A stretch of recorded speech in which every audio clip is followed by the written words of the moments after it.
All right, we'll get to the other two teams here in this spot on category, and the next is the New York Islanders. We know that they recently made a coaching change. The one and only Patrick Waugh is back behind an NHL bench, and they've got a record of 1-2-1 since Waugh took over. So it's kind of the same with the Islanders. 2-6-2. In their last 10, 52 points. They're 1 point up on the Devils, the Caps, and the Penguins for that fourth spot. So what do we have to say about the Islanders? Yeah, moving on to the next confusing team is the New York Islanders, who are 24th in both goals for per game and goals against. So they're not scoring a lot, and they're getting scored on plenty. They have a minus 23 goal differential and the second worst penalty kill in the league. Yet they're in the playoff race. It's another conundrum here for us. At the beginning of the year, they frightened me. I was looking at this team and being like, when did they get so fast? It's the New York Islanders. Where's their box? Why are they not trapping anymore? I was starting to get a little confused, but they've certainly come back down to earth. Like in November, they lost 7 in a row. Right now, 2 wins in their last 11 is not good. It's a strange team. The top end scoring is certainly there. Mm-hmm. It's the depth that is not. Like a guy like Dobson, like that's a gem found in this team. Absolutely. Barzal, it's nice to see that the system isn't holding him back no longer. Like he is scoring at will and has been phenomenal. And Horvat has been good too, but the depth scoring on this team is non-existent, and that's certainly hurting them. It's another team that is sliding pretty heavily right now, and I don't see them in the playoffs either. Yeah, just like you said, Case, you hit the nail on the head. After like Brock Nelson, like their top like 5 guys, basically. After that, the production falls off a cliff. Like it's not even close. They have nobody who generates anything in their bottom 6. It's frankly, it's pretty crazy. But when you look at this team on paper, like, kind of makes sense. Like you just see, and like that's why you're spot on. Yeah, like it's kind of like it's 2 lines who I guess can score, but like they're not lighting any houses on fire. And then you've got a bottom 2 lines who just like they're black holes. Like they just don't do anything. They prevent chances, I guess, but like this year hasn't even really been the case. So yeah, they've done one thing characteristically, I think that they've always done this year, and they haven't generated a ton of scoring chances, even though there's a few guys who are. On the whole, they haven't been generating a ton, but then they've been doing some things that are sort of uncharacteristic, and there's 2 of them. The first one is they're giving up a ton of chances against, and this is a team who usually locks it down, plays the trap through the middle, doesn't let you enter the zone or get good chances.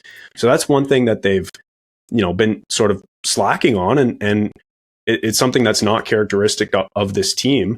And the second thing is they haven't been getting goaltending, which is also not characteristic. Like Ilya Sorokin, say what you will about Igor Shesterkin. We're going to talk about him later. He's the other Russian goaltender in this division who was thought of as a world beater, who also isn't having a great season.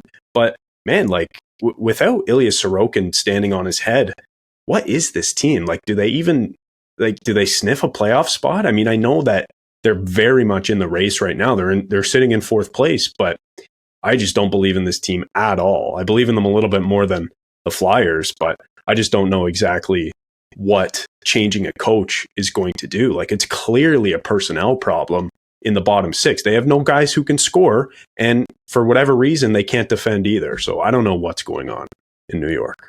Well, it's always the case. Yeah. Sorry, quickly on Sorokin. Yep. Like it's always the case that you have to budget a couple wins, but it's just not coming. Sorry, go ahead, Art. No, that's okay. And again, like you guys said it right there, if Sorokin isn't a world beater, it really exposes a lot of problems on this team. And it just, it's so weird to sit here and say that they're having problems defending and they're giving up too many goals. Like, it's so weird when talking about the Islanders. Noah Dobson, again, he will get some love for the Norris Trophy this season. He has been that good. He's a big body. You notice him every single night. He's been their best player so far this season. He leads the team in points. Yeah. He's a defenseman. Exactly. And the problem is with this team, like, I like the coaching change. I wasn't sure about Patrick Waugh at first, but I do like that. Again, it's different. And, but again, like who the heck saw that coming? Because we never hear anything out of Long Island because it's Lou Lamoriello. But the problem is, like, Chad, you mentioned the lack of production in the bottom six and all the issues going on with this team.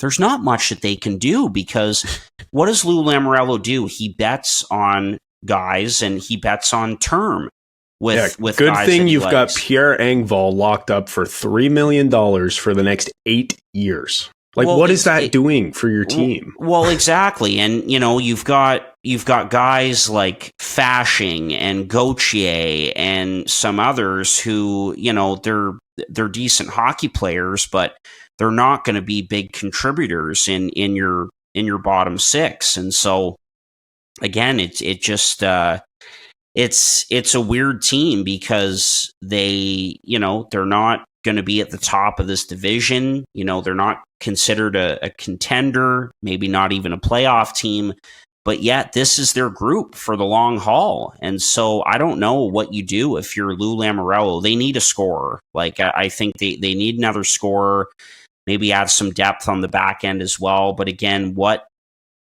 can you do? They're right up against it. They've got all these guys locked up. Like, this is their group that they've bet on. So I don't know. You guys know this, not really high on the Islanders, but again, they're the New York Islanders. Like, they're one of the most unpredictable teams and seem to find a way to hang around it or get in. And so we'll see what happens with this group. But yeah, we were pretty spot on about this team.